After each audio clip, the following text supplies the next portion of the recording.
Um, yeah, so as Gene said, my name's Trevor John. I currently work for a company called Draft. You can go to our website, download an app, whatever you need to do. Uh, First thing also, I wrote this presentation in like 30 minutes. So if you guys have any questions or want me to talk about something specific, we can throw this out. Doesn't really matter. Yeah, I am not a DevOps engineer. I work very closely with DevOps. But what they do, a lot of it is a mystery to me. I just know how to communicate with them, and I know what they need to do for me. So in that sense, I really have to work a lot with them, telling them like what kind of servers we need, how large our database should be, are things up, how do we deploy. Our DevOps team is pretty small. We only have 3 right now, but those 3 are now trying to transition our larger company, FanDuel. I'm not sure if anyone's a sports fan. I'm sure you've heard of them. We're transitioning them from their old IT system, which is basically more reactionary and more like a IT support, into this proactive DevOps team. So really, like 3 engineers with good intentions can change a pretty large organization. I believe they have over 30 DevOps engineers there. And I would say that their DevOps is a little bit backwards. That is one thing that is important. I think I'm assuming all of you here kind of want to get into DevOps or engineering in some aspect. DevOps can change like from company to company quite a bit. There are a lot of people that are called DevOps engineers and will only like set up your email servers and stuff like that, which is DevOps, but it's also not very like important to the company, right? Like if the email system goes down, that's bad. If the website goes down, that's catastrophic. And our DevOps team really focused on making sure our website stays up. Let me see if I can have some notes down here. Let me figure this out.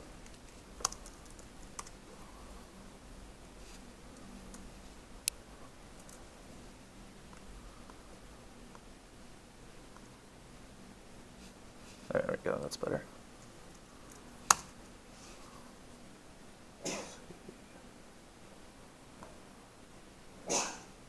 So you guys have done some Docker and some Kubernetes stuff work?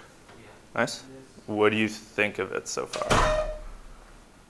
Very convenient, makes you independent from the cloud vendor. Yeah. Did you guys encounter any issues with it? Like, what did you think was painful? Anything? I would say mounting is cumbersome. Like getting your code into the container without missing stuff, and then maintaining integrity of the database if you change the schema between deployments. Yeah, that is definitely something that we have a lot of code written around. When every time we deploy, we have to check that there's no database migrations that need to be running those migrations, making sure they succeed, and then releasing our application code. Not to mention, we don't just have our application, we have like a background jobs processing server. We have our reporting database. Like all these things need to be thought of and need to be scripted. So every time we deploy, they're being maintained and up to date. This is not working, so let's see. Your talk is on display resolutions? Yep. Yes, it is. Let's see. We should really discuss refresh, right? Yes. Reading tab.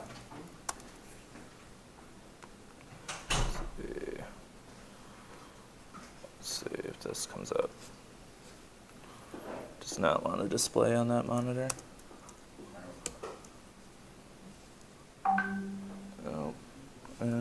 there is.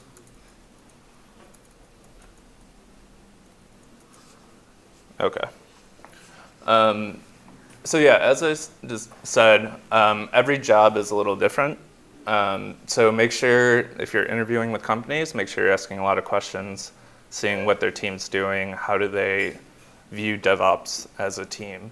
Are they collaborating with the engineers, or are the engineers just coming to them with support issues? That's something I've definitely seen in different teams. All right. So the responsibilities at Draft for our DevOps team are they maintain our deployment pipelines, our deployment environments. So we have a staging environment, which is where we do a lot of our testing, and every single commit to master gets pushed out to staging first. We have a load testing environment where we'll spin up, just like throw a bunch of requests at the server and see how it handles new things. So every time we're releasing new features, we're generally trying to write like a new load test that will simulate millions or thousands of users kind of using that feature. We use a tool called Locust, which is pretty good. It's Python. I don't love Python. I know Gene has different opinions about it, but I love yeah, I think it's garbage. But that's a different question. I'm sorry, you made a mistake with today's speaker. Yes. Yeah. Yeah, Python's garbage. That's on the record now. Yeah, they also manage our cloud infrastructure. So I said that I specified to them what kind of requirements we need. It's kind of true, but mostly I just tell them when I start seeing slowness when I'm not expecting it, and they've given me the tools to increase the amount of memory, the amount of CPU on our cloud infrastructure. We run on Google Cloud Platform, so we use Kubernetes and I'm forgetting the name of their hosted database server. But what's that? Docker Swarm? We don't use Docker Swarm. Just Kubernetes Helm to manage the environments. Is Kubernetes managing Docker containers you're deploying? Yes. Right, so Yeah. people don't know Kubernetes, we haven't talked about that much. Oh, okay. It's a manager of multiple containers. Yes. Organizes them on the network. Yeah. So maybe I'll show you. I can show you now, actually, what our production site looks like right now. This is going to be hard.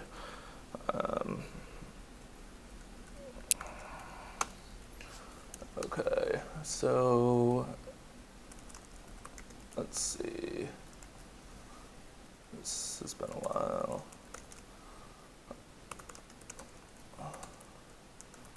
Sorry, I haven't used this computer in a while.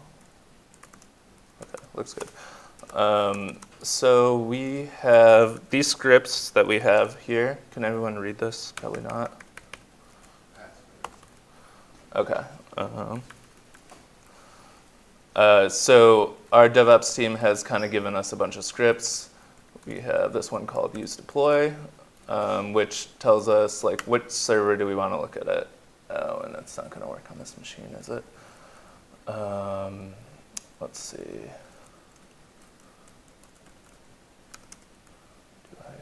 I do have it. Okay. Okay.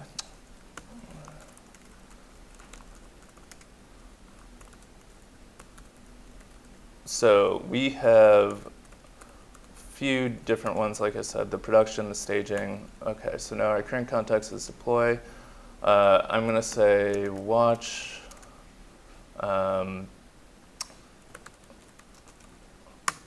So kubectl is a tool just for Kubernetes. And this gives us all our running pods in production at the moment. You can see here we have some restarts. I'm curious what that is, to be honest. So later today, I'll probably have to dig into the servers and see what was going on. And how many containers are? I believe we have, well, it's hard to see right now, but we have about 16 API front-end pods. So that's our, and then we have, let's see, let's get rid of this watch.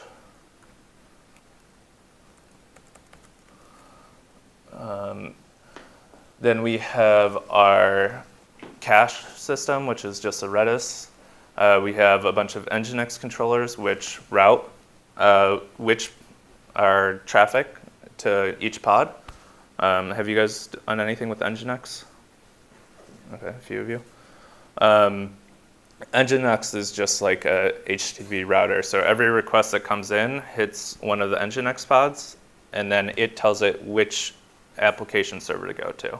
And it tries to make sure that not one server gets all the traffic and spreads it out over multiple. Pretty straightforward. It's a really nice tool. And then we also have down there at the bottom, you can see Sidekick, which is our background processing jobs. And we have 4 of those pods. You see the 6 of 6, those are containers. So each API pod has 6 containers. We have like the actual application running code. We have our Cloud SQL proxy. Cloud SQL is like our database. That's a hosted database from Google. And the proxy basically just takes the network traffic from the container and forwards it to the Cloud SQL instance. What else do we have? I'm not sure what the other ones are without digging into it. All right, back to the presentation. Yeah, so they also enable us as developers, our DevOps team. They're always looking for kind of new tooling and new stuff that we could be using. Some of it we like, some of it we don't like. And really we just work together to try to find the best tools and what works best for everyone. And one thing that they've found tooling, I saw you had Jenkins on the last slide. We no longer use Jenkins. We use this tool called BuildKite. BuildKite is basically CI as a service, but you provide your own infrastructure, and it just provides a simple like API pipeline, API to like build up a pipeline. So you can see here, this is our last API run. We have basically different tasks that are run, and they provided basically this tool to us and shown us how to use it. You can see here though, the first thing that happens is we build our Docker image. We build a test image that just like adds some test dependencies, and then all our tests are run. Our code coverage is submitted to an external tool that we use. Docs are uploaded for our client developers. And then we have deleting the test image because we don't need to store that. Then we update our staging environments.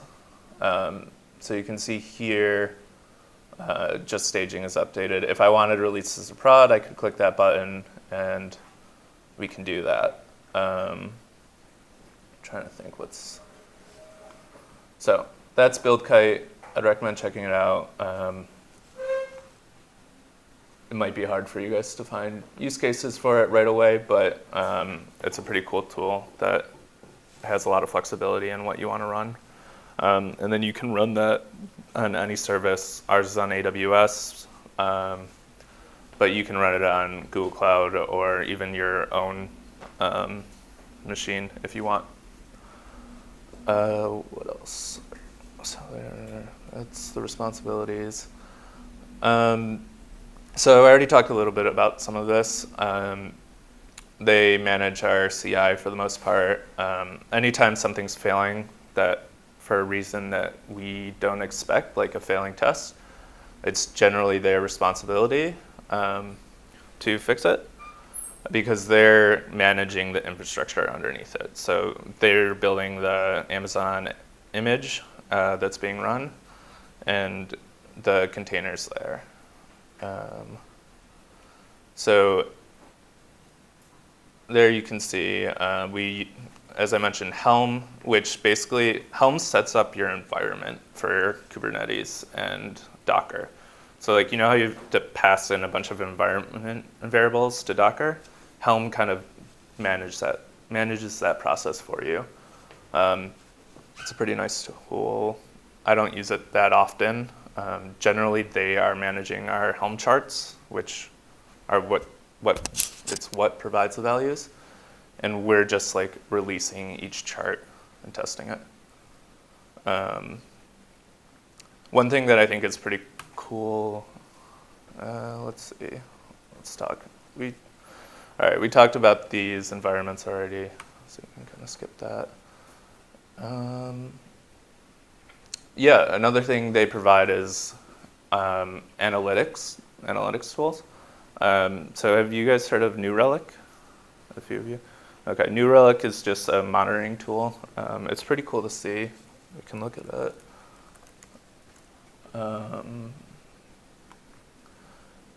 This will show us like all the metrics, like CPU usage, long requests,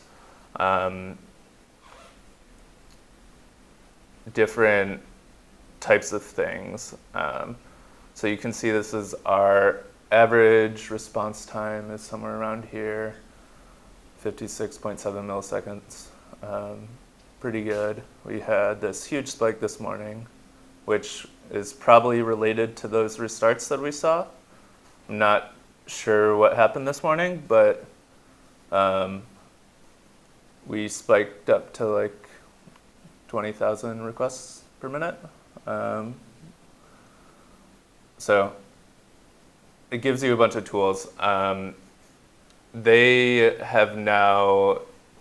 are now other tools such as Grafana and Prometheus that, yeah. Do they have dependency map for the application? Like your actual dependencies or the like. Like it hooks into this, the whole chain in Nginx, and then front ends, and then caching, and then it says kind of your caching is like your. It does a little bit.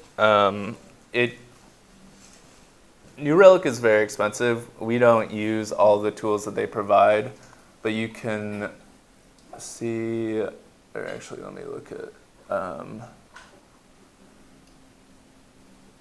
sorry, can't read this. Yeah, the transaction. We haven't set up all of the different tools that you can configure with them. We're actually going to move off New Relic just because they are so expensive, and try to use something that's more free and open source like Prometheus and Grafana. If you see here, this is like one of our endpoints for draft sections. This is our worst performing endpoint according to New Relic, most likely because it's hit quite a bit and the response time is not great. So it's, what does it say? I can't read anything, but it looks like it's about 500 milliseconds, which isn't great. But you can start to see like, okay, these are the times it touches the database. And I'm not sure what's, oh, there we go. Okay, so this allows you to see potential like n+1 queries. Doesn't look like we have any really. We do touch a few things twice, but that's all good. It's mostly, if you look in here, you'll see most of the time I think it's probably spent serializing the data to return. So, yep, that's New Relic. Every time you're gonna be pushing something to production that you think will be use a lot, having a tool like New Relic is pretty mandatory. Yeah. So, with Spot, there's a problem, there's a spike, the response time goes way up.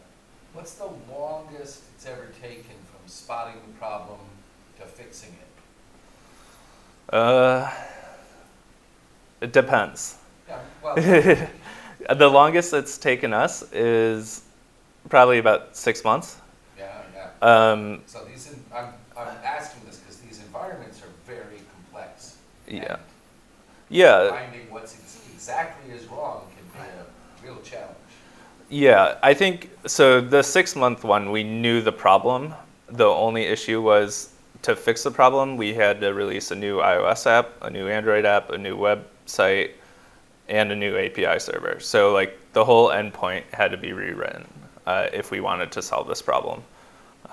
So we needed to basically wait until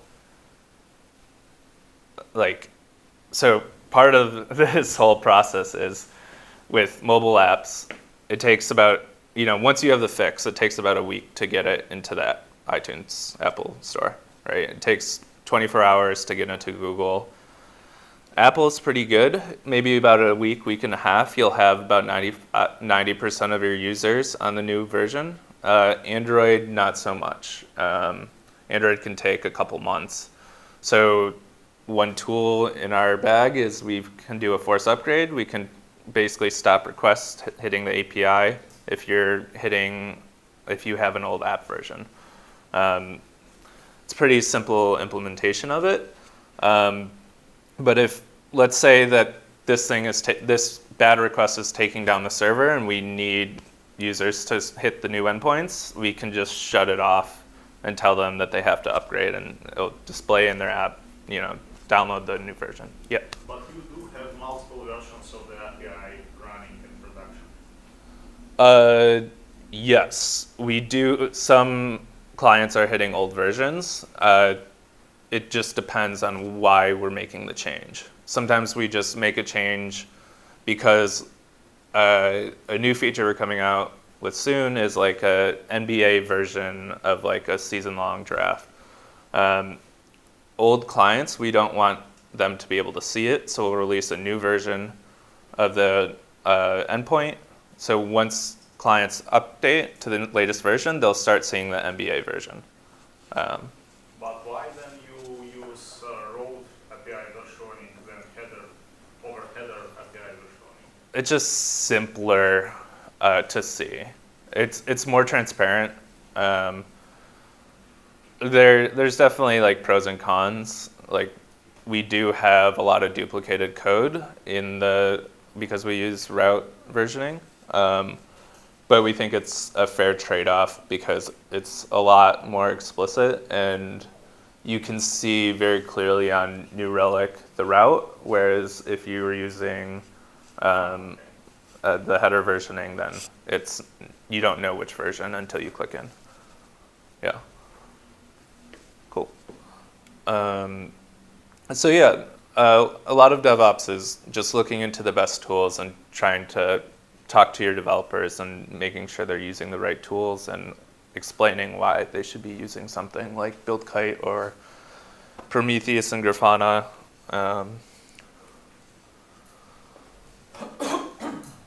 Yeah. So when my company was acquired about 2 years ago now. At that time, we didn't have any DevOps engineers. I basically did it, or our CTO did the work of basically just looking at New Relic and trying to figure out, what was slow. And basically, we just provisioned the largest Amazon instances that we could get because we didn't have any fine tuning. We weren't Dockerized at that point. We weren't using Kubernetes. When we brought in our first DevOps engineer, he moved us to Dockerize our app, which allowed us to get off of our old hosting provider, which a company called Engine Yard, which they were great. They managed all the DevOps for us, right? Like we didn't need them. But once we started operating at a larger scale, it's not cost effective to stay on a hosted provider or a managed provider. So at that point, we moved over to Google Cloud. That took about 4 months, I believe, just to test it out on Google, figure out all the differences, figure out like what was our managed hosting provider doing for us that we didn't actually know about. One thing that we realized was we had this big issue where if on Sunday morning a player was injured right before the game started, we'd have a flood of users come in and try to like make a change to their lineup. That was a huge problem for us.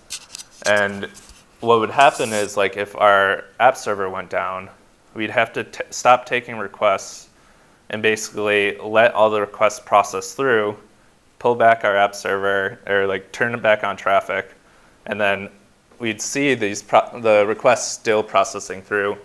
We weren't really sure why. We just thought that was kind of like Nginx, how it works. It just like built up a queue of all the previous requests and would process them. Turns out that's actually a feature in Nginx that was turned on that we didn't really know. And so when we switched to Google, we realized, oh, we don't have this problem anymore because we just didn't enable this Nginx feature that we didn't really want or need.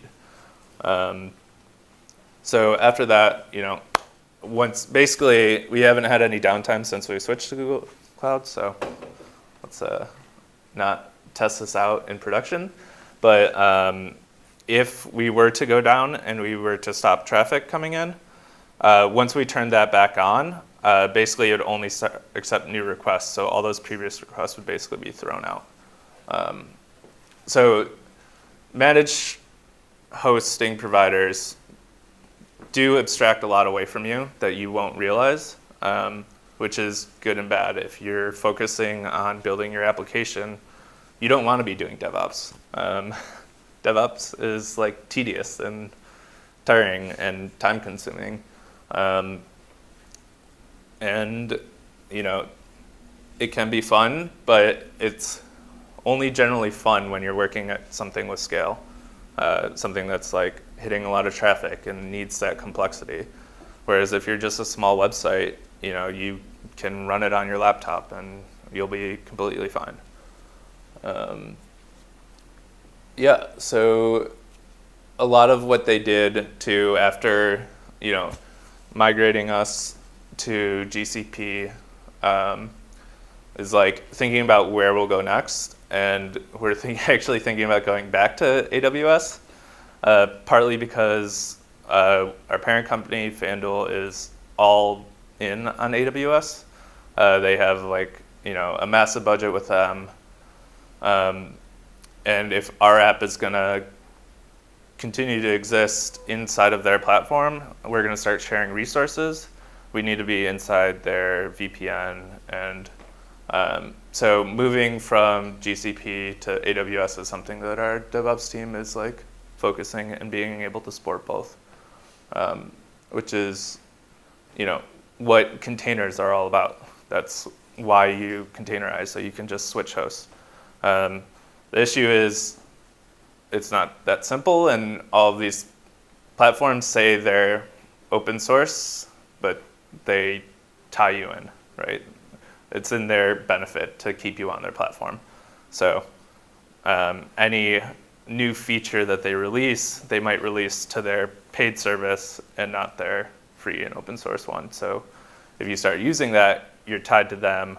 And then Amazon will build their own service that's similar, does the same thing, but it's a different API. So your code now has to know which service it's talking to. Use proper abstraction. What's that? Use proper abstraction. Yeah. You shouldn't be talking to their service. You should be talking to the repo, which encapsulates. That's always ideal. It's easier said than done.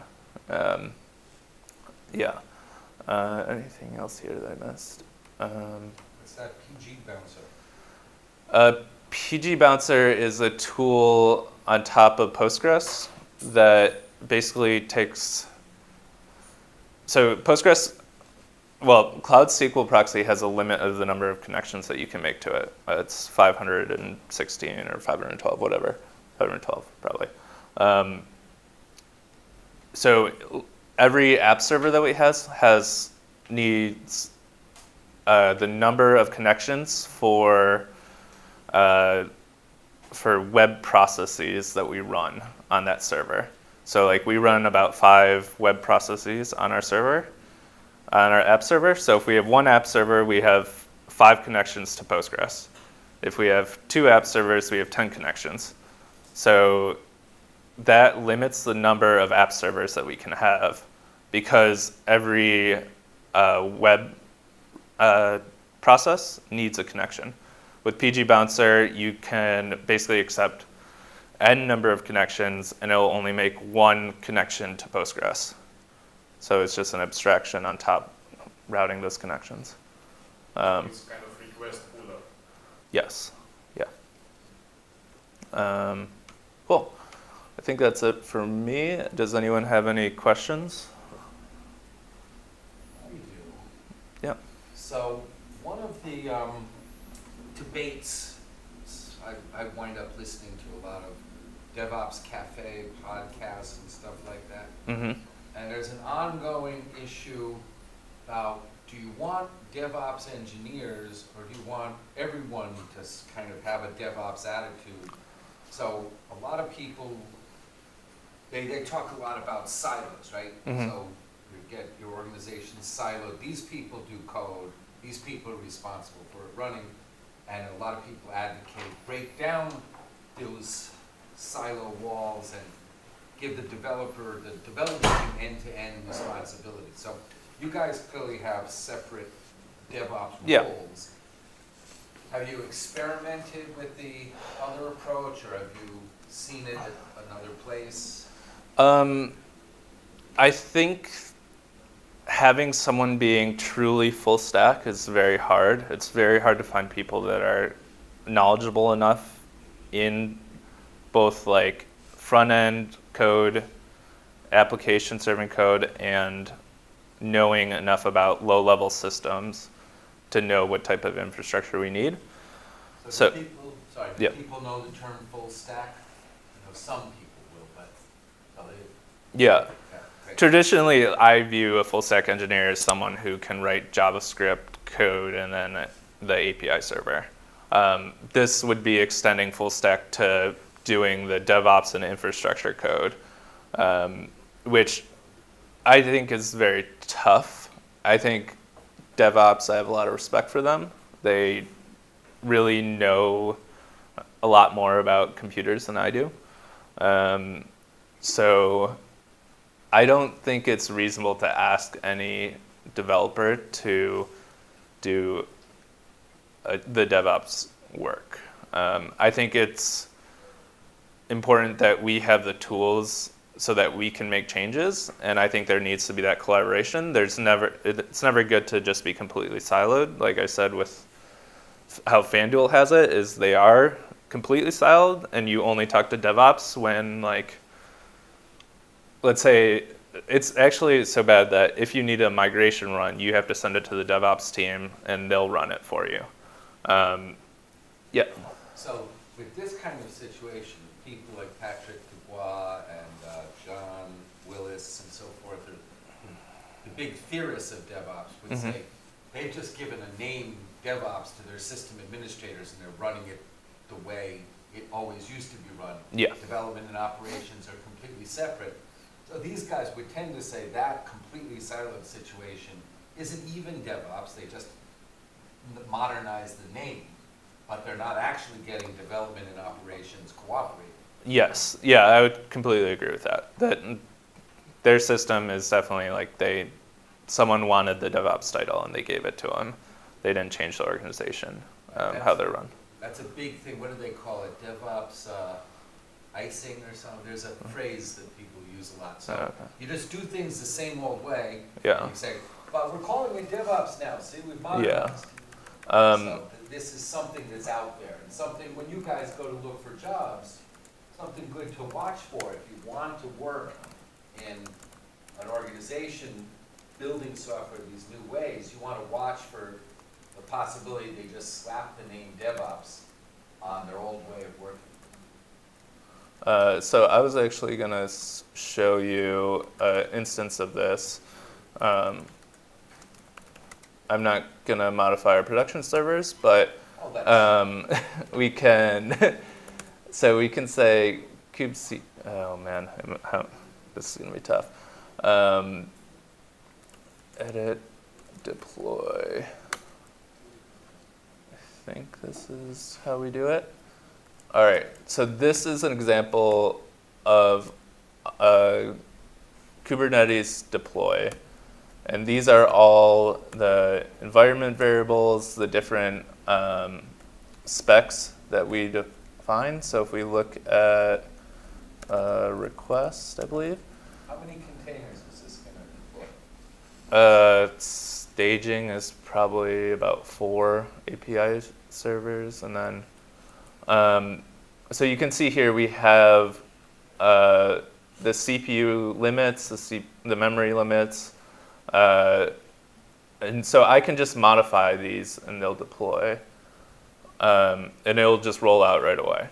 So this is a tool that I guess Google provides, but our DevOps team has like enabled us to and taught us about, so that we can actually change these limits when we see issues.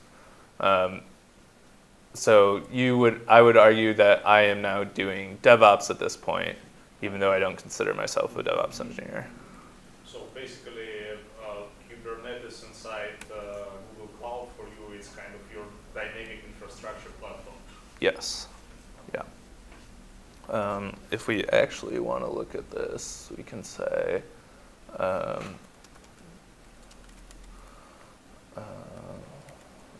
see. Is this?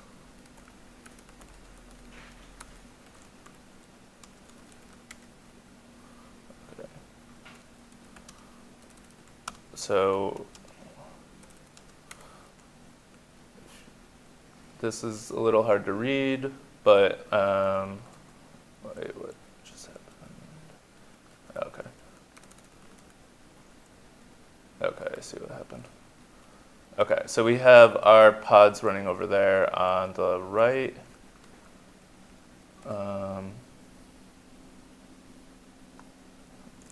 So if we wanted to edit this, edit, deploy, quests. So let's just change this to 1 gig. Or sorry, it's CPU. So this is 600 micro, or I forget what it stands for, micro CPUs. We can just change it to 1. We can, so it has to be, the limit obviously has to be greater than the requested amount. But once I save this now, we'll start seeing this container creation. And now it's creating new containers with those new limits. And then once these containers are up, it will pull down the old ones. So our site's not down at all. You can still see it. It's just hitting these API servers. Yeah,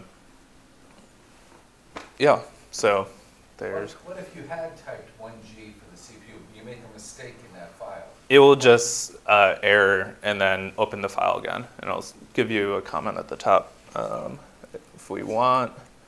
So we can do that actually. So so if I'm going to change this back to, so I'm going to change the limit back to 600 and just leave the request. So it errored out, said resources request invalid, has to be less than or equal to your CPU limit. So if I change this back. So you can see now it's actually already switched over. So this is up and running.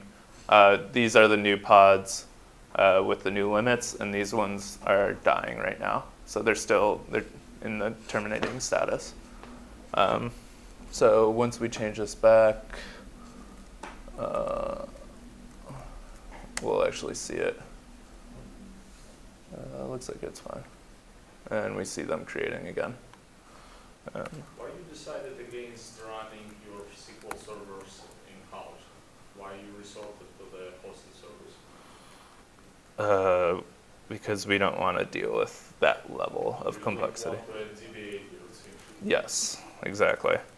Are I you using any kind of persistence framework for data layout? besides, what do you mean? I mean, like something like Hibernate or Entity Framework or whatever. No, we aren't. I'm not sure what those are though. Well, it can be a huge reserve for you because I noticed that mostly, like the most loaded instances are those who do database processing. Mm-hmm. And one of the tedious tasks for the development team is handling, like, how do we get relational tables into the objects of the language we are dealing with. Right. And persistence framework does it for you. Um, Like it maps relational. like a tables. ORM? Yep. Oh yeah, we do use a ORM. We use Ruby on Rails, so Active Record is the default ORM, and that's what we use. Yeah, so we're already back to the existing requests, and the old ones are being killed off. So yeah, that's about it. If you guys don't have any other questions. Oh. It's back to your slides. Sure. So I have a friend who's in a DevOps team at a company, and he has ranted to me before about how technology is advancing and these tools are advancing. Like I had no idea what Prometheus and the other one was for Yeah. rendering. I just knew Grafana. Datadog and New Relic. Yeah. But I didn't even know these two other ones. So it's kind of just like he had a doubt too of how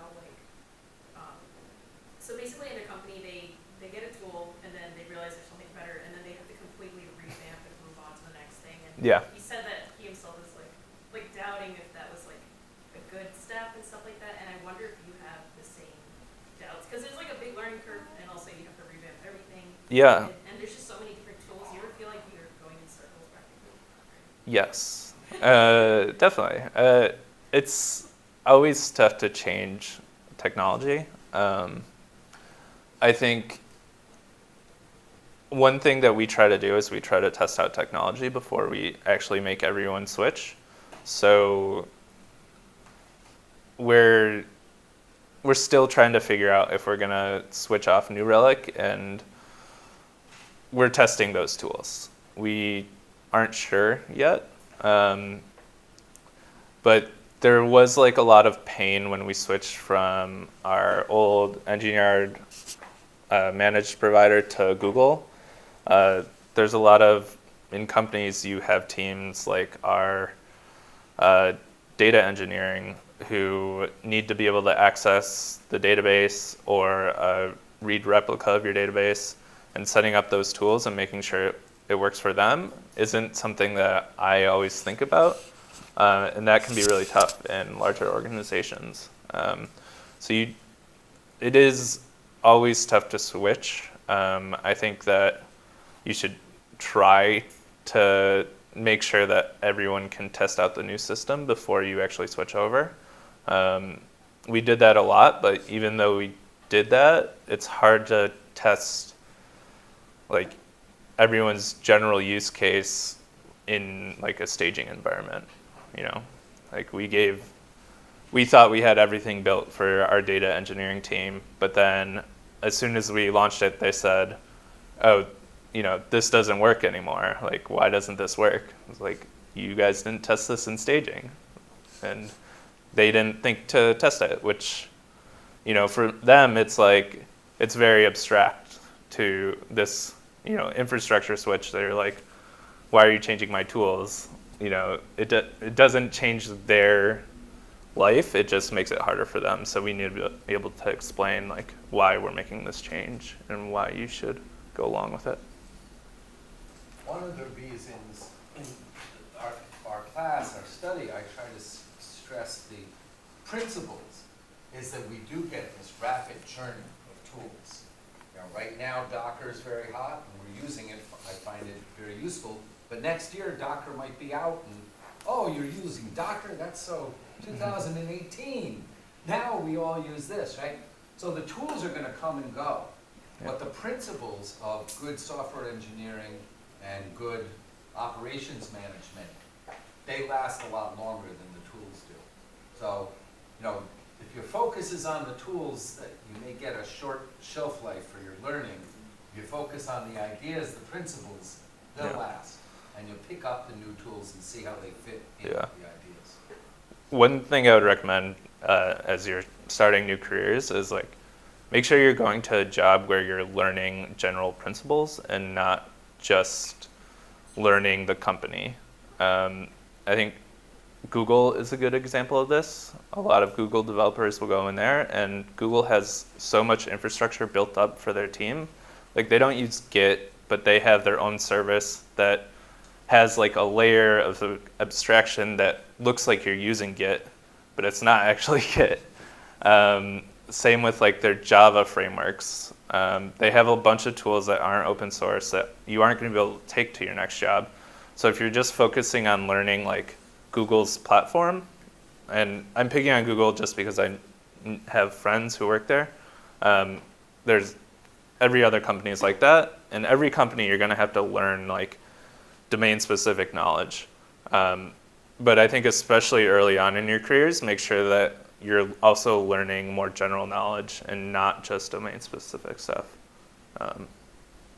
So. Any Yeah. more questions? Okay, well, let's thank Trevor.